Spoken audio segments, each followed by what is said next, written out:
Okay guys, welcome to my winter TBR. Mostly books that I want to read post-Christmas. Maybe a couple of these, squeeze them into like the Christmas season. And then January, February, first half of March. Like, what is winter?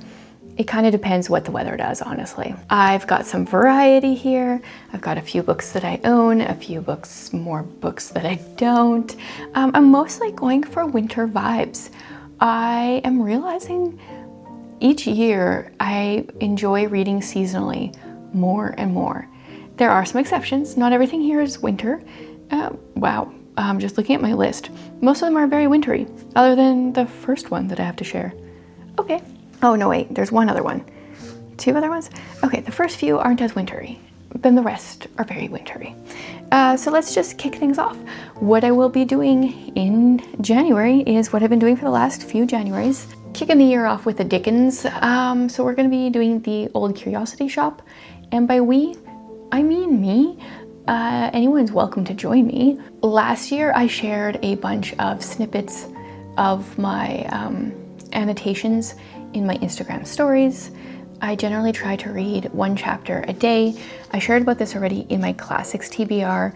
This one has 73 chapters, I think. So there's going to be some days where I will read 2 chapters. Ideally, I get it done by the end of February. Usually I end up reading a couple extra chapters and it's closer to the middle of January, the last couple of years when I've done it. But yeah, checking off a Dickens, slowly learning to appreciate his works. I almost said enjoy, but I think appreciate is a better word. Next up, I've got If We Were Villains. I love the sprayed edges. I really don't know much about this book. I mean, I've read the back, but I don't really know what it is. It has like dark academia vibes. We've got actors, Shakespearean actors, that something went wrong. One of them went to jail for something, and we don't even know what the truth is.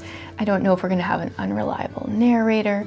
It just sounds like very atmospheric for the fall and winter, so because I didn't get to it in the fall, I'm putting it on my winter TBR. This next one, zero idea if it's any good, but I found it in a little free library, and it's called Suicide Notes from Beautiful Girls, but I think we've got friends who were having fun and things got out of hand, and now Delia is dead and June owes it to her to find out the truth, which is far more complicated than she could have ever imagined. So I don't know, it was in a little free library and I'm like, well, with a title like that, I'm intrigued. I think it's like a YA thriller type book. I'm gonna give it a try. No idea what I'm in for. A book I just barely bought and am excited to read is A Soul as Cold as Frost by Jennifer Crope. I really don't know how to say her name. need to figure that out. This is kind of okay, this is maybe funny. I thought this is the book we were going to do for the indie book club for next December, but we're doing Welcome to the Fae Cafe. And then I realized, oh, that one's not actually set at Christmas time. This one is. So I quickly got this one. Want to read it this year. I don't know if I'll get to it before Christmas, but I'm okay with reading it in the couple weeks after. It says, after Helen Bell's eyes are open to see the invisible rhyme folk who drift into our world from a realm called winter, she's compelled to go on the run in their snowy world to avoid being forced to battle in the quarrel of sword and bone. A death sentence for anyone who steps into the arena with the deranged winter queen whose soul crisped to frost long ago. What I really think is cool is there's like some additions throughout, like gorgeous illustration. Some of the chapter starts are black. Chapter the first. What else we got here? I think it's like maybe the different, it looks like maybe like part 1, part 2 each start with an illustration, and this one's got like maybe a poem. I love that kind of thing. Plus, each chapter has a little heading and then there's like a little bit of artwork on the top. It just looks really cool, and it has some maps as well. Love these kinds of editions. Reminds me a lot of Victoria McCombs's Corridor Labyrinth as well. And Where Darkness Dwells by Andrea Renee also has a lot of that going on. Add something special. Okay, now we're gonna get into the books I don't own that I want to read. The first one is The Frozen River. I have to read this one this year. I've heard so many good things about it. It's one of the ones that was recommended in the 2025 Read Your Bookshelf Challenge. I shared a video talking about books that you guys highly recommended that I read based on ones that you read during the challenge. And so I read the synopsis while doing that video. But sometimes I read a synopsis and I'm like, I just need to read the book. I don't understand what the back of the book says. So I don't really know what I'm getting into. It's like historical, set in the winter, in Maine, I believe. And I've just heard amazing things, and by people that I have similar taste in books with too. So hopefully it's good. And then we have The Winter King. This one I put on my fiction TBR for the year because, I think I did, because I've had this book for years on audio, been meaning to read it. Every year winter comes and I'm like, yeah, this is the year. And I still haven't done it. So maybe this is the year. It is a middle grade book and it's set in winter. Once again, I read the synopsis. I don't really know. Sometimes I feel like I can read a book and give a summary better than a synopsis can, but I know they would be hard to write. So I don't really know what it's about, but I'm gonna read it and then I can tell you. And then I just came across this book. I have no idea if it's any good. I don't even remember how I heard about it, but it is on Kindle Unlimited, so I grabbed it from there. It's called Winterfrost Market. It's a cozy fantasy holiday romance. So I guess it's a Christmas romance? I don't even know, but it's got like a tea house and it's fantasy. At the enchanting Winterfrost Market, renowned for its midwinter celebrations, Elsie's run off her feet at her family's cozy traveling tea house. But the quaint town's festivities lose their luster when her mother fails to return from her journey to Midwinter Haven, a fairy tale land in the north, rumored to be inhabited by elves, witches, and fae. Yeah, and I just like the cozy fantasy vibes, so that seems good for the winter. This next one, I'm like, am I actually putting it on this list? It's The Bear and the Nightingale. I have tried and DNF'd this book twice. So putting it on this list doesn't mean I'm necessarily gonna read it or enjoy it. My problem, so this is a winter fantasy set in a northern country, Russia, just in Russia? Okay. My problem is half to 3/4 of the characters' names start with V. And I have told myself if I ever try this book again, I need a character list. So that's my plan. I'm gonna be going into this with a character list and then hopefully being able to read it and know like, who are we even talking about? So it's a trilogy. Yeah, it's a trilogy. And then are all the books set in the winter? It's called the Winter Night Trilogy. The Girl in the Tower, The Winter of the Witch. So I'm guessing since it's called the Winter Night Trilogy that they probably are. We'll see if the third time's the charm for this book. And then we've got The Wood at Midwinter by Susanna Clarke. I did not ever complete Jonathan Strange and Mr. Norrell. I never read anything else by her. So expectations are maybe a little bit low, but it's winter and fantasy, and so I was like, well, I gotta give it a try. 19-year-old, whoa, how do you even say this? Meredois Scott is an unusual girl. She can talk to animals and trees, and she is only ever happy when she's walking in the woods.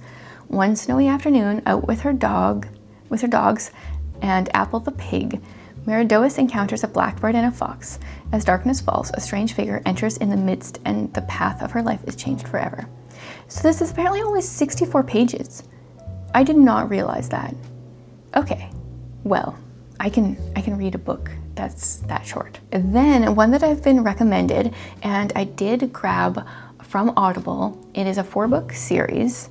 I'm just gonna put the first book on here for my winter TBR, but I was able to get all 4 audiobooks as the price of one, and I got the 99 cents a month for 3-month deal.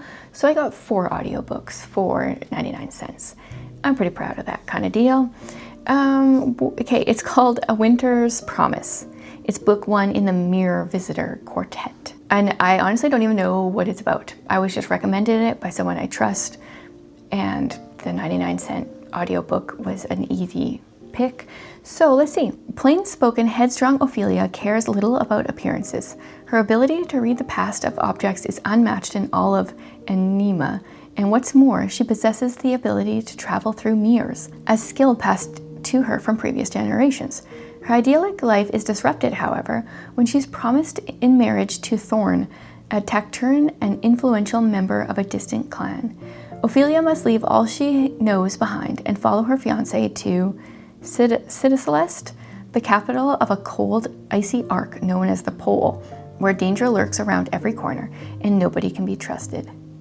There, in the presence of her inscrutable future husband, Ophelia slowly realizes that she is a pawn in a political game that will have far-reaching ramifications, not only for her, but for her entire world. Yeah, this is a book, like, the series was going around on BookTube years ago, and sometimes I'm just slow to pick up a series, so now I'm gonna give it a try. I asked on Instagram for some recommendations, and you guys gave me some. I've read a bunch of them, so I didn't put a lot of them on here, but one that I'm curious about is The Ice Dragon by George R.R. Martin. This is apparently a middle grade book. In the world of A Song of Ice and Fire, the ice dragon was a creature of legend and fear, for no man had ever tamed one. When it flew overhead, it left in its wake desolate, cold, and frozen land. But Adara was not afraid. Born during the worst freeze in memory, she was a winter child who formed an unbreakable bond with the ice dragon. Yeah, so I don't really know what it is, but it is a middle grade book, and apparently it's only 69 pages. Oh, okay, so it's like another really short one. And the last one, this one sounds so interesting. Wait, this is not the last one. This is maybe the second last one. It's called The Book Club Hotel. Yeah, and it's got a snowy scene on the cover, so probably wintry. With its historic charm and picture-perfect library, the Maple Sugar Inn is considered the ultimate vacation destination. But widowed far too young and exhausted from juggling the hotel with being a dedicated single mom, Hattie Coleman dreams of only of making it through each day. When Erica, Claudia, and Anna, lifelong friends who seem to have it all, check in for a girlfriend's book club holiday, it changes everything. Their close friendship and shared love of books have carried them through life's ups and downs. But Hattie can see they're also packing some major emotional baggage, and nothing prepares for her for how deeply her own story is about to become entwined in theirs. In the span of a week, can these 4 women come together to improve each other's lives and make this the start of a whole new chapter? It's got books and it's wintry, so that sounds good. Okay, so I think I have one more to add, but I don't know because it's book 7 in a series. I don't know if I can actually read it because I've never read any of the other books. But yesterday's video when I was talking about indie book recommendations, one of the people that I recommended a book by is Christy Barrett, and she has a book, a mystery book called Frostbite. So obviously it seems very wintry. I don't know about all of her books, but a lot of them are on Kindle Unlimited, which I got the deal that was going on, so I currently have that, and I've added this one to my library. Like I said, it's book 7, but it's only 148 pages, so it's super short. During this snowstorm, the true danger isn't the cold, it's the secrets people keep. Olive Sterling and Jason Stewart expected Aggie's Christmas party retreat in the Smoky Mountains to be a rare chance to breathe, reconnect, and enjoy a peaceful holiday away from the chaos of their high-risk world. Instead, they discover that even the most picturesque setting can conceal the darkest of intentions. When Olive finds a teammate's body frozen in the snow, she instantly knows his death was no accident. As a brutal storm traps the team on the mountain with a killer in their midst, Olive and Jason must uncover the truth before the body count rises. So just a winter murder mystery. Sounds really good, and I really enjoyed the one that I recommended in yesterday's video, so wanted to try more of her books. Seems like a perfect fit. If you guys have any winter book recommendations, please leave them in the comments below. I'm definitely in the mood for some winter fantasy, some winter mystery thrillers, but I'm open to anything. I mean, if it has the word book in it, definitely checks a box. So Would love to hear your recommendations. I hope my current TBR, which you guys will probably explode based on the comments, I hope this sparks some ideas for books that you guys want to read. Thanks so much for joining me for another Bookmas video, and I will see you guys again tomorrow.